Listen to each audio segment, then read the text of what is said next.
What's going on, everybody? Welcome to another episode of Show Love. Got your host here, L.U.V.Jones. And it's your boy Drake.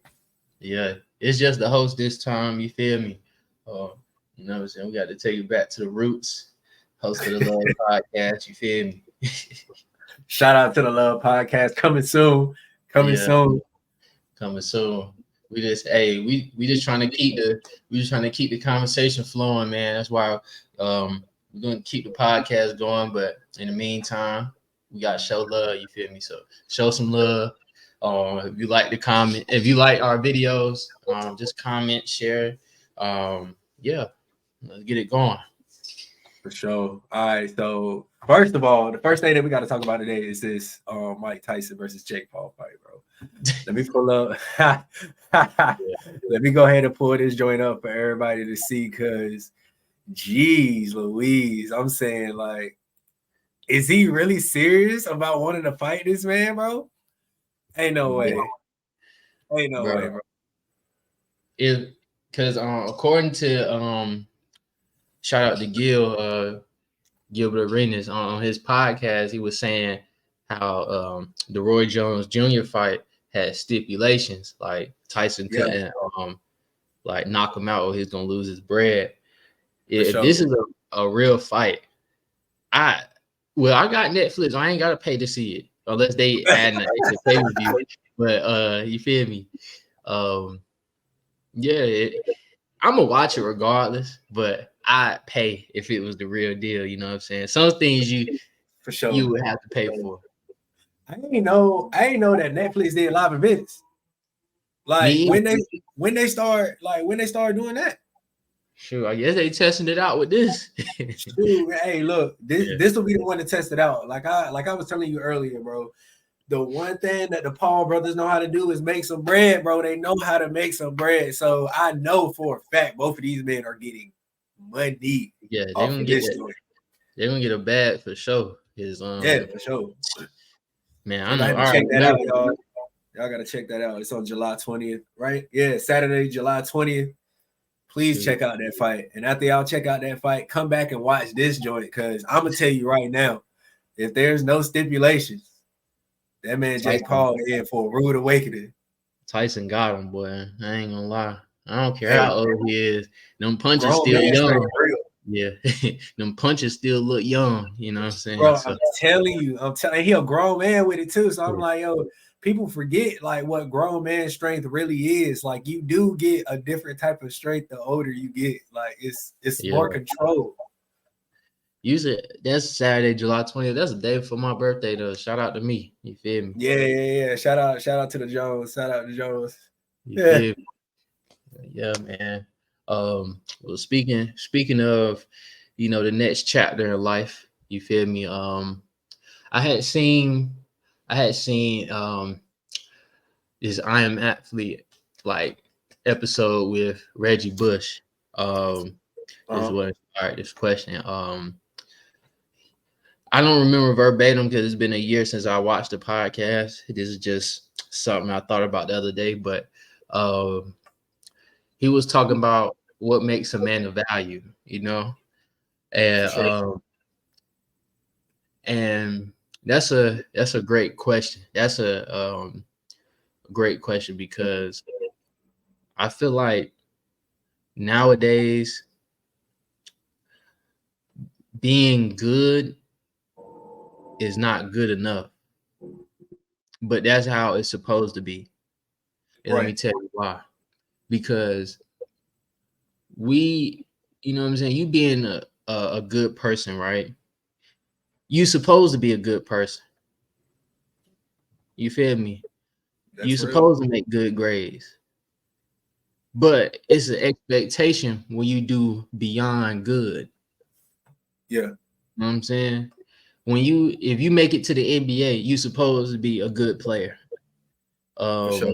That's what you supposed. That's why you got drafted. That's why you in the league, because you're supposed to be good, supposed to be better than the norm. You know what I'm saying?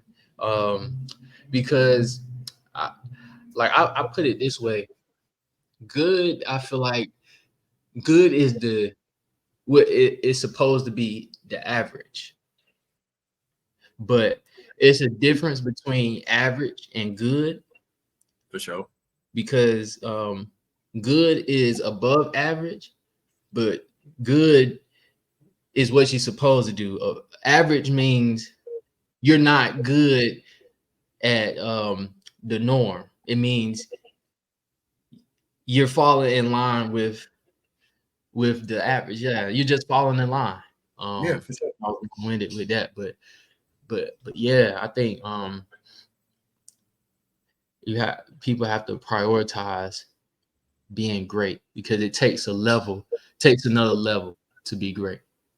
It definitely takes another level to be great. And one thing I was told as a kid is, like you said, you're supposed to be here. So just you being here is good enough. Now, what are you going to do with your opportunity while you're here? And then that's what makes people go from being exceptional people to great people or people who achieve greatness. Like if you can't think past just waking up every day and going to work, which ain't nothing wrong with just going to work. But if you can't think past that and try to figure out ways where you can make your life better and be able to make other people's lives better, then you're only gonna go but so far in your career. So yeah, man, like I totally agree. And I feel like what makes a man of value, or what makes a man have value, is the chances that he takes, and B, how far is he willing to go in order to make his life better and Exactly. the people around him. And you can't always think about yourself. You always got to think about the people that's around you too. So that's a huge part of it, is thinking about other people outside of yourself. Yeah, exactly. Because this is something I had struggled with. You feel me? I would say like, man, I'm doing all the things I'm supposed to do. Like, why is XYZ happening? Well, there's my answer. XYZ is happening because I am a good man. You know what I'm saying? I am good in the sense of the word. You know what I'm saying? I am a good man. I try to do good things. I do good things. It's not a try. I do good things. But sometimes good, like I said earlier, is average. And it took me a minute to understand that because when I turned 24 last year, I wanted to go into to that age. It's the Kobe year, but I wanted to go into this new chapter with this motto: being better than your best. Right? Yeah. You have to be better than your best in order to improve. Because if you give your best every time, well, that becomes an expectation of you doing your best. Your best is now an expectation. So your best, eventually it goes from being great to, if you hitting that level every time, it goes from great to good to that's what you're supposed to do. That's what we expect you to do. And yeah. And coming into this new year, I was saying that last year, but it really didn't come into fruition until I want to say like really just beginning of the year, man, January. I just wanted to say like I've been on that being better than my best. That means even if you doing 1% better each day, that's still being better than your best. But also you have to think about the level you was hitting at. Is 1% better? Is that going from being 50%, you giving 50%, you doing 51%? Or is this you giving it 100% and you going 101%, 102%? So it's a big difference. So I feel like that makes a man of value.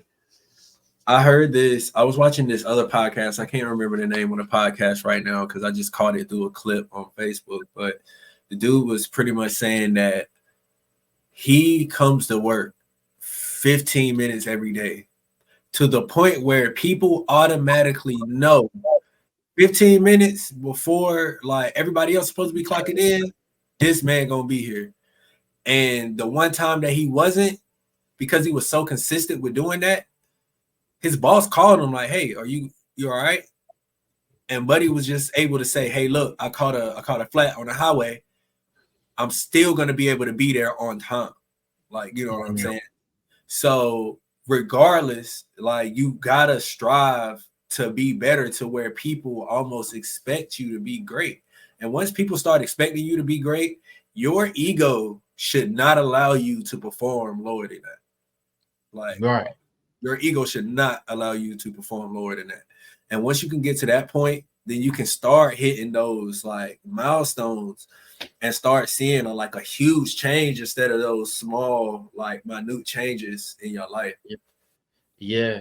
Because and I hate to equate everything to sports, but like let's just take for example, when Russ was on the Lakers, right? Russ Russ was good with the Lakers. Russell Westbrook. I know they got DeAjai below, but Russell Westbrook was good with the Lakers, but he, you know what I'm saying? But he was great with the Wizards. Now, of course, context, of course, is everything, but just for the statistical purposes, Russ averaged a triple double with the Wizards. Russ was great. But when you fall from being great to good, people are looking at you to still be great, but you are good, and that's a backtrack. You know what I'm Yeah, saying? So yeah, we can go on and on about that, but that's a huge point that you made. And with saying that, and I'm glad you brought Russ up. When it comes to like Russ's legacy and the things that he done to have him put on that pedestal, that's one of the reasons why people were looking at him like, where's the triple double for 3 years, Russ? Like 3 years in a row, triple double, averaging triple double. Where's that Russ? Well, to me, this is how I feel. Like, to our next topic, like what does it take to be a leader? Like, I feel like in that situation, we all know Russ is a leader. He's very vocal with whatever he wants on the court, even off the court. He says what he wants to say, and he does what he want to do. But I feel like with him being a leader, he understood that he didn't have to do that for that team. That's not what he's there for, is to score a triple double. And as a leader, you got to know what you're here for. Because even the best leaders in the world have people who do the things that they can't do the best. You know, like podcasts have, shows have script writers. They have people on the backside doing production. They have somebody doing lighting. The people on that show don't know how to do the lighting and the script writing and everything every time. Right. You got to know what your role is. And being a great leader, I feel like, is playing your role, and doing it well, though. Excelling at your role. Yeah. No, that's facts. Even if I'd say like take a step back production wise, you can still add value in you can help people excel to another level, and you great, you know what I'm saying, that regardless of what your production is, long as your production is good, but you able to elevate others to be great, you also great, you know what I'm saying, that you also are valuable. You know what I'm saying? But if your production is good and your team is not good, the team around you, then you know what I'm saying, that means you have to look into your leadership. Right, exactly. What does that say about your leadership? It's all about the people around you. Good leaders make the people around them better. Yeah, you know what I'm saying? If not, you have to evaluate your team.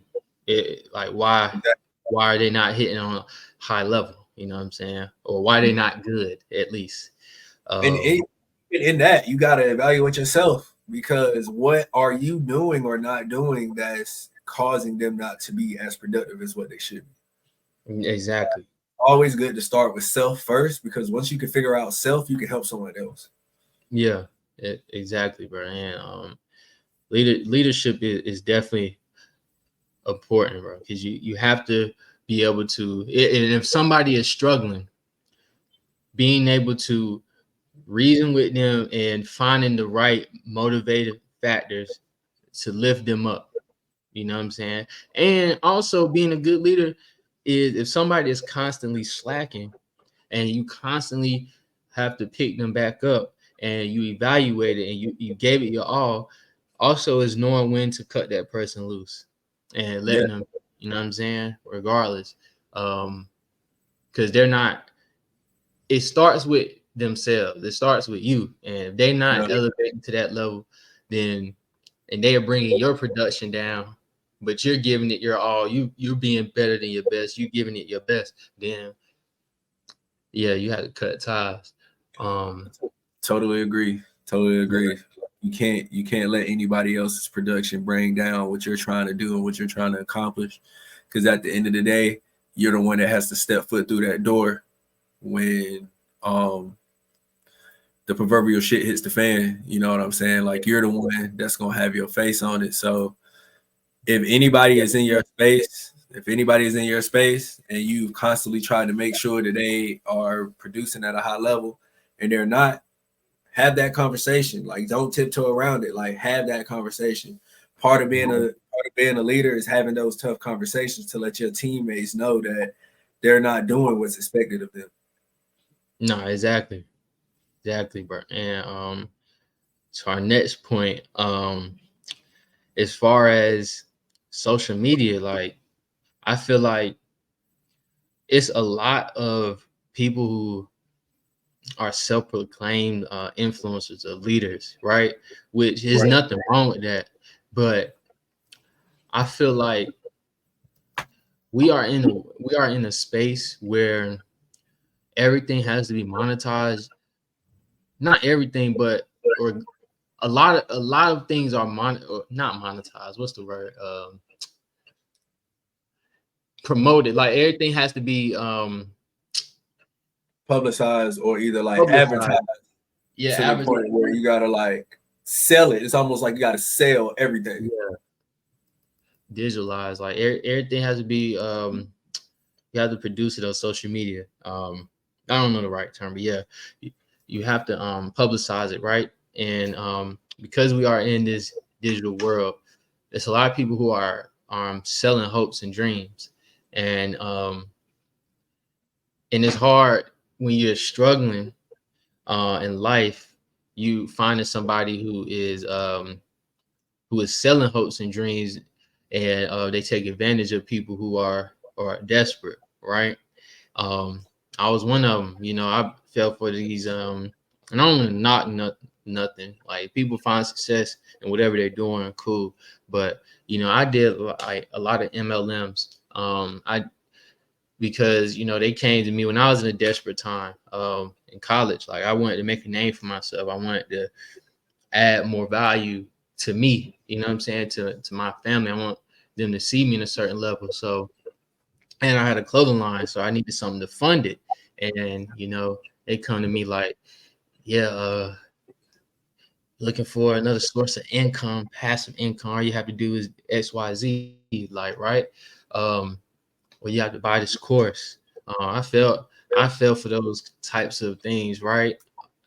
And I would say I did that because one, I wasn't mentally, I was desperate for a dollar, but I didn't study people who was actually great at what they do. I studied people who are great at selling. Right, right. I'm saying, but if you look them up, you can't find their assets. Their assets are the course. You know what I'm saying? Their money comes from the course, but they're trying to sell a course on, let's just say, real estate, or you know what I'm saying? They're trying to sell their course on whatever it is. All right, I don't want to not know industry, but I had problems with that on social media. For sure. And when it comes to a lot of this, like when people see someone on social media that has a good quality, good production, the ads are always there. You seeing their ads every time you hop on social media. It's easy to just think that they know what they're doing. You know what I'm saying? But Mm-hmm. anyone who has enough money can put together a good production. But Yeah. what's the information? What's the information that they're giving? Can you find this information somewhere else? Also, what's their qualifications to even make them qualified to be giving this information to anybody and claiming to be A the end guru. all be all or the one size fits all influencer, because it Yeah. doesn't always work for everybody. Yeah. So Exactly. if anybody is out there um and you're looking at some of these influencers, not trying to down anybody or any of these influencers who are selling courses, but just make sure that they know what they're doing. Make sure you can go look them up and see the proof of work that they've been doing in order to be qualified to give you that type of consultation or that type of information. Please. Yeah, for sure. In school they taught me I had to triangulate my resources. Had to find 3 supporting articles for whatever you're trying to look at. Um, Yeah, and that's something that it happens, and that's not even with somebody selling something. They could be selling a lifestyle, right? Um, you see people with flashy cars and stuff the whole time, flashy cars, flashy lifestyle, but the whole time that lifestyle is rented. The lifestyle is bought and paid for by it's just surrounded by fakeness, and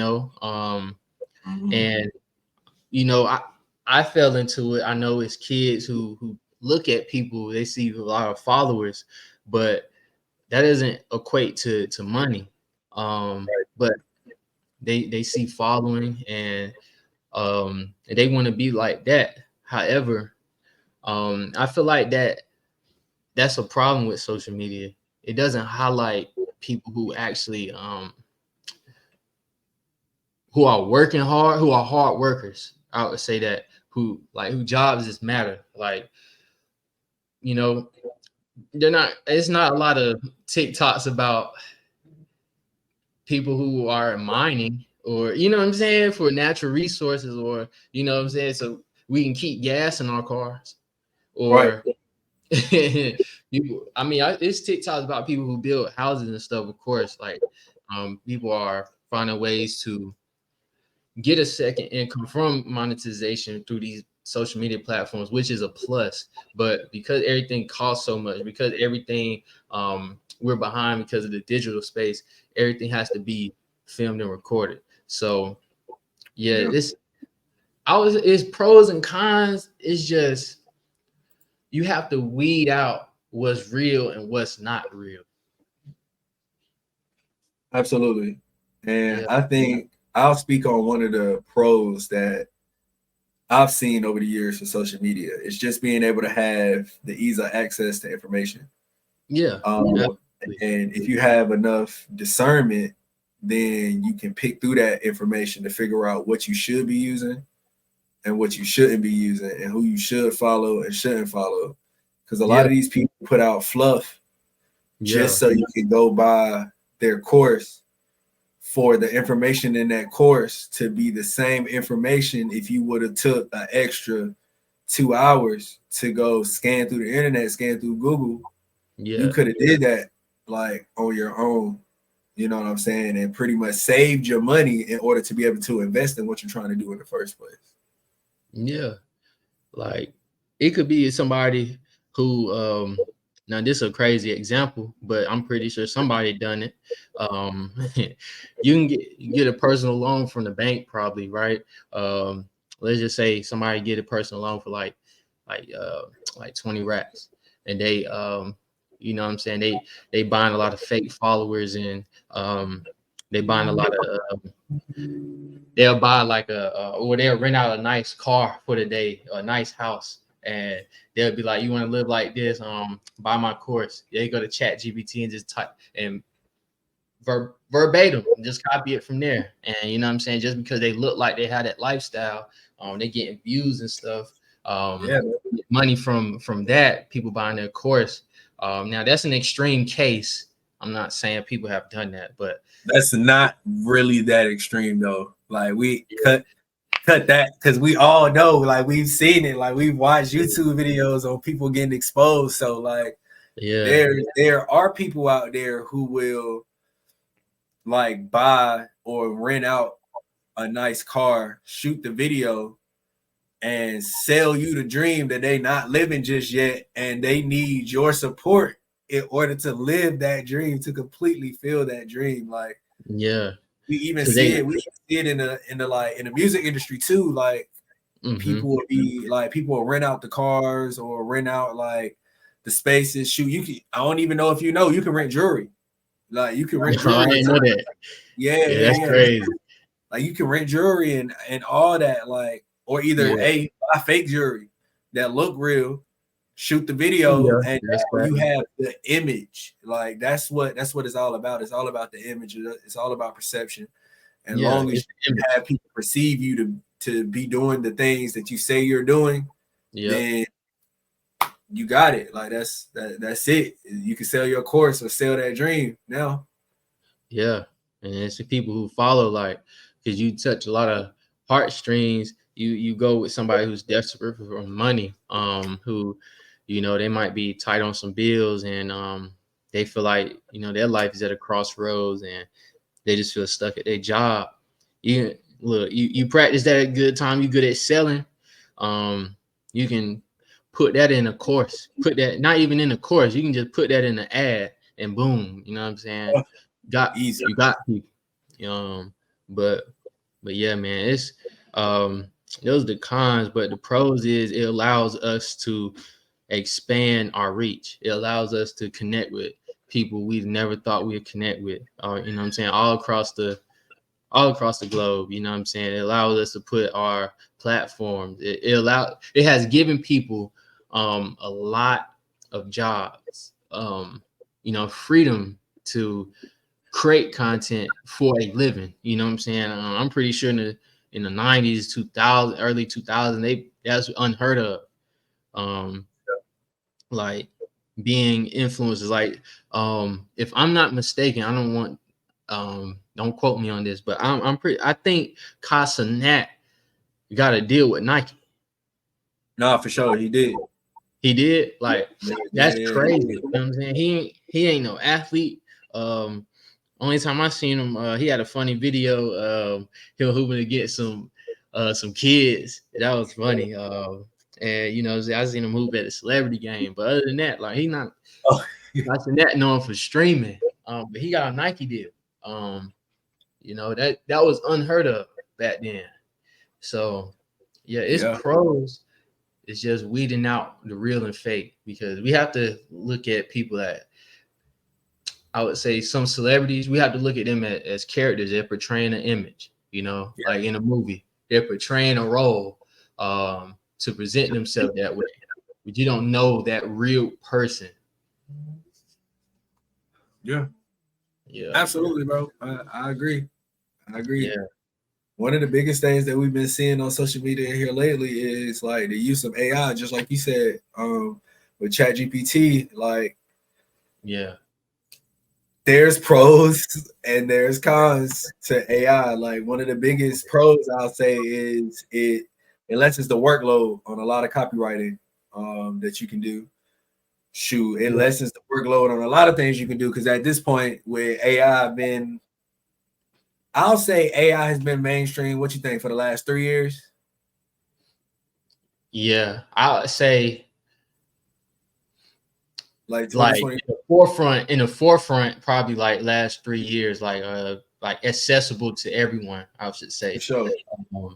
You know, of course, it's been around for a long time, but I would say, but yeah, man, AI's benefit, and AI can be really detrimental. You know, Um, like, it's you can use somebody's voice. They can create somebody's voice using AI. You say something over and over again. Now they can, you got it's a Black Mirror episode where this this girl's boyfriend died, but they were able to compile all their information on social media and create like a clone of this man using his personality on social media.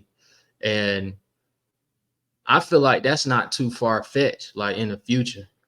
Yeah, no, it's not, especially Yeah. not with Elon with this Neuralink chip. Like it's gonna be a lot of things that we gonna see.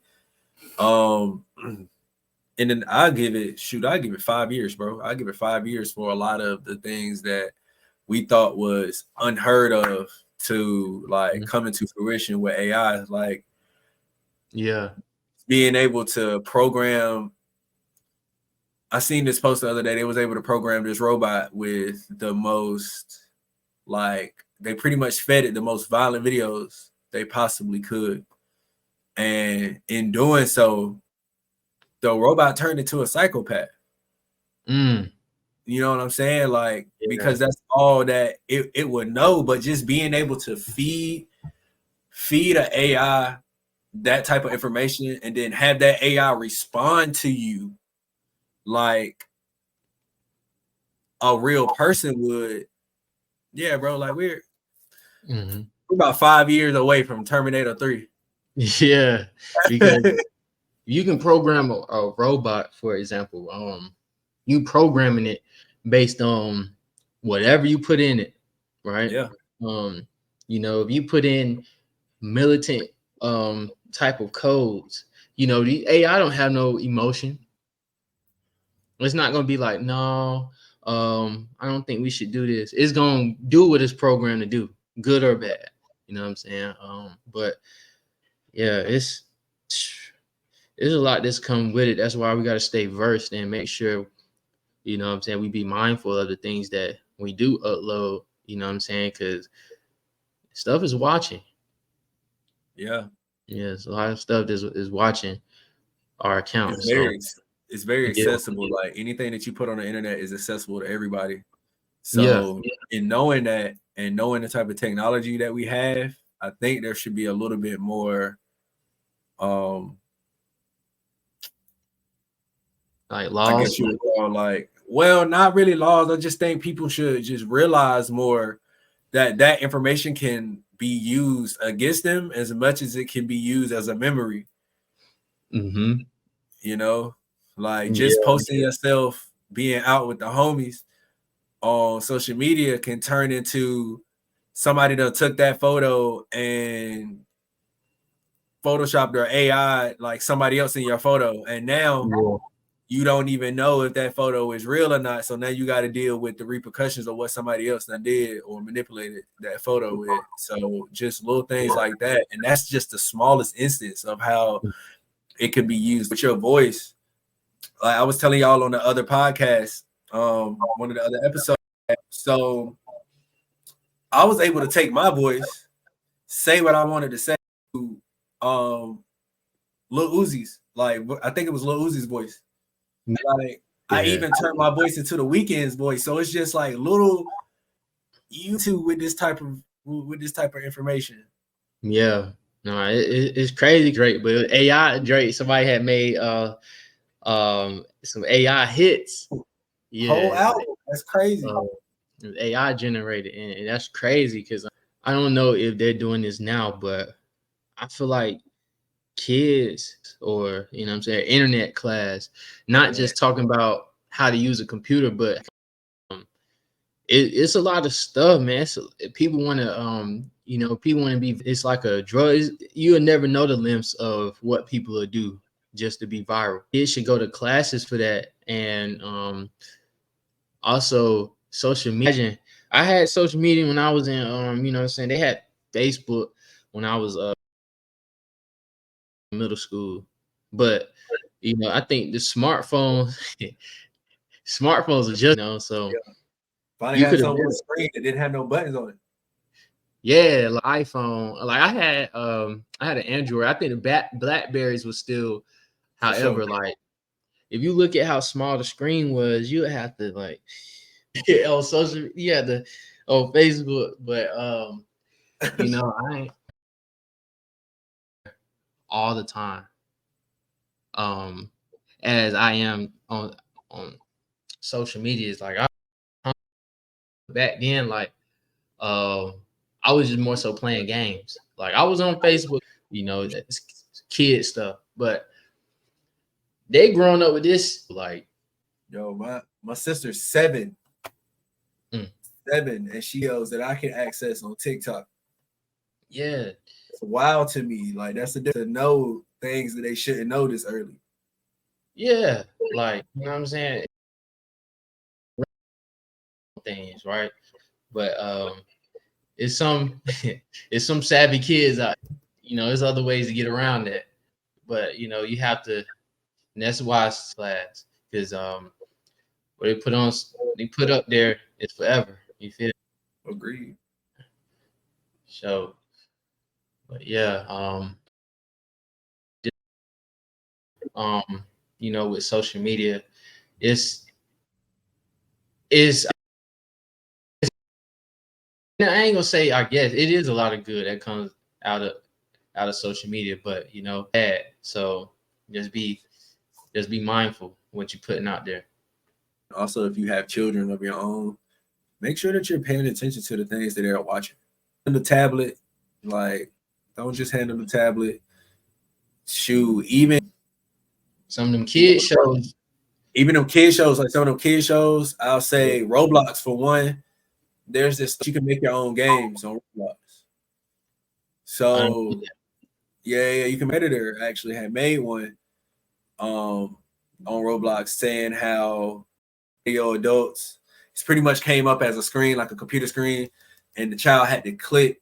One of the questions would be like, hey, are your parents around? Hey, are you alone? Boom, hit your camera. They can see into your camera, like what you're doing. And it's just little things like that. Just pay attention to what your kids are doing. Make them a little off. Like just go check it out, see what's going on. Because you never it can affect them later on down the road, what it expose them to. yeah, like you know, I was growing up. You know what I'm saying? I had SpongeBob, I had Jimmy Neutron, and all that. I was on TV watching that. But you know, YouTube is not just a couple channels. Like you know what I'm saying? I had Cartoon Network, I had not YouTube, I had Nickelodeon. Like you know, Sure. I wasn't getting on when I was a kid. I wasn't getting on YouTube. I was able to see a lot of stuff. You know, I was on YouTube since the beginning, like when it first came out. You know, Literally. but No censorship, YouTube. no seeing whatever on YouTube. Whatever on YouTube. People just uploaded videos. Yeah, and I was a kid. I was able to, curious mind, able to type in whatever. But Tell them. now, like they putting it, like some of the kids, YouTube is so vast that they're not able to regulate every single detail in these programs. So Yeah. yeah, it's Yeah. crazy, man. Crazy. Pay attention, y'all. Pay attention. Yeah. But yeah, this has been another episode, man. Episode 3. We just want to get into social media and definitely that Mike Tyson fight. For Uh, sure. crazy. That's crazy. If it ain't, like I said, if it ain't no stipulations,